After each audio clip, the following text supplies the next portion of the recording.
Hello there guys, it's the day after Manchester City's historic 2-1 victory over Real Madrid, 4-2 on aggregate. We are through to the quarterfinals and I'm still absolutely delighted today. I'm not even washed, I'm that excited, sorry. That's very gross to admit, but that's why my hair's looking so scruffy on this video. I'm very, very excited for this. I'm just so happy.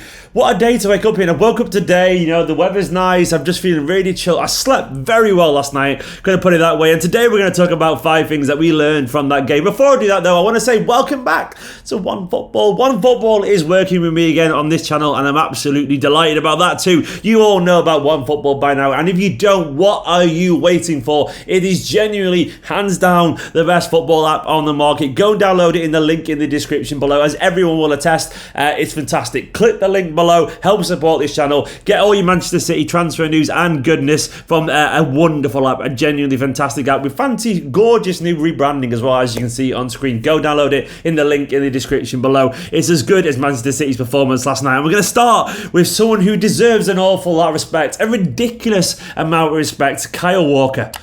Kyle Walker, where did that come from? Honestly, that was just a sensational performance. Honestly, a complete fullback's performance last night from Kyle Walker. He was just absolutely world class. I am so proud of him. Like, Kyle Walker has been fantastic all season. I reckon he's genuinely been brilliant all season, but he's often quite maligned from some Manchester City fans, so essentially not being perfect or not being Trent Alexander-Arnold going forward. But what he does offer in general is that real defiance, that real kind of leadership in the team. Last night, he was an absolute rock. No one could get the better of him at all. Hazard, has everyone even seen Eden Hazard? He disappeared throughout that game, and Kyle Walker was a large part of that, as well as was Cancelo, to be fair. But Kyle Walker last night was just everywhere he needed to be. The amount of interceptions he made, the amount of challenges he won, the pace, the physicality, and his composure on the ball. The amount of times he stepped into midfield was so important to our tactical setup, and even that runway drove past so many people.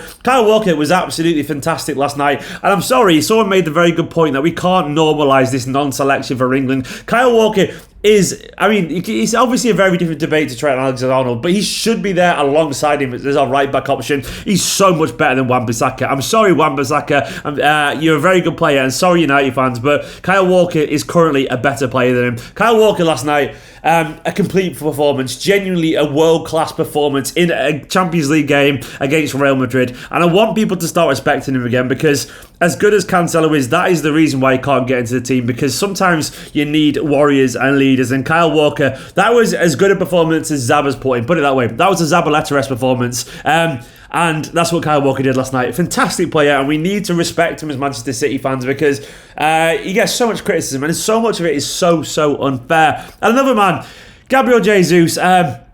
This isn't just a thing about how well he played last night, and don't get me wrong, Gabriel Jesus played absolutely excellent last night. Guardiola was absolutely spot on to say that Gabriel Jesus was one of the biggest reasons why Manchester City are now into the quarterfinals to place Lyon. But what I want to talk about Gabriel Jesus is this constant need to compare him to Aguero. And I've been guilty of this before, and we've all been guilty of this before, but maybe we just need to start realising that Gabriel Jesus is his own man. Maybe we just need to realise that what Gabriel Jesus gives us is different to what Aguero gives us, and it's different to what Sterling gives us, and it's different to what anyone else, if Haaland came in, or Jovic, or Lautaro Martinez. It's different to what any of those can do. What Gabriel Jesus gives us is absolutely essential. He was a huge part of our result last night. It was his pressing, it was his work rate, it was his selflessness, and at the end of the day, he was also blessed with quality when it most mattered. He got the assist for Sterling, he had a really good finish past Courtois after Varane's mistake. He made those chances though with his that selfless, absolute selfless, tireless effort that he puts in. Yes, he won't be as clinical as Aguero. Aguero's a freak in that aspect.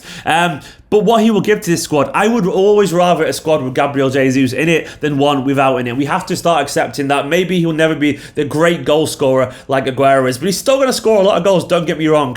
But one thing he will always be is a winning runner and incredibly useful to any team. He sets the scene, he sets the work rate, he leads by example up front, and that's what Gabriel Jesus brought to the team last night. And who knows, man, he's only young. What's to say the more confident he gets, the better of a finisher he will become. We know he can do that. Look at his goals against Burnley this season, that one in particular where he killed it past the keeper.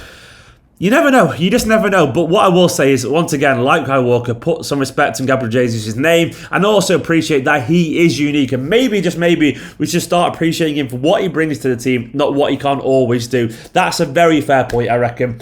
Thirdly, Foden. Foden is here and now. He's the past, the present, and the future. The past in the sense that he was this young kid that we all thought maybe he could be like good one day. He's the present in the fact that he's right here and useful, and the future in the fact that he's young and has so much ability to improve. What was telling for me last night was how much faith Pep has in Guardiola.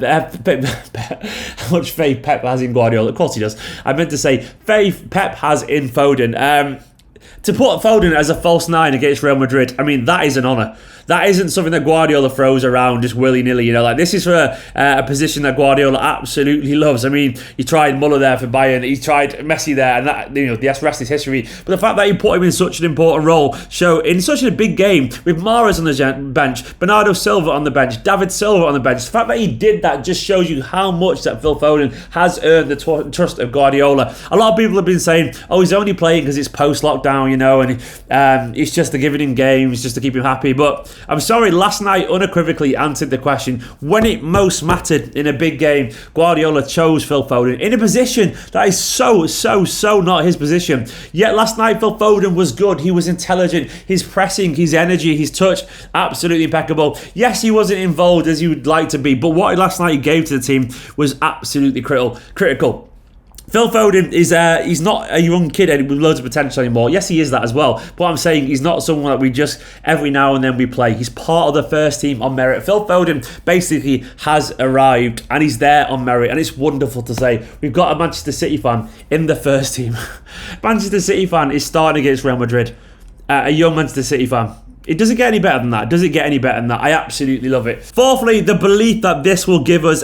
We learned last night that we can do this. We really can go against the best sides in Europe and we can beat them. We shouldn't know that anyway, of course, but sometimes it needs to happen to actually believe it. And last night we got the victory, which should be critical. It should be critical for our mentality. All the players were talking before this game about how important this was for the self-belief and how they need to know that they can do it as a squad. And finally, last night we did it. There's no more prestigious Champions League side than Real Madrid. That is a fact. They are the kings of Europe, 13-time winners, and we've knocked them out in the last 16. Of course, this Real Madrid side isn't the side that had a fit Ramos, an available Ramos, and Cristiano Ronaldo, but this is still a Real Madrid side with Zidane coaching them, the master of this competition. A team that has, Kroos, Modric, Benzema, Hazard, Brazilian wonder kids. It's still a fantastic team, and last night we were better than them. They were absolutely better than them. And if that doesn't give us belief, what will give us belief? We've just learned last night that we can beat these teams, that we can scare them, and that we can tactically outclass them.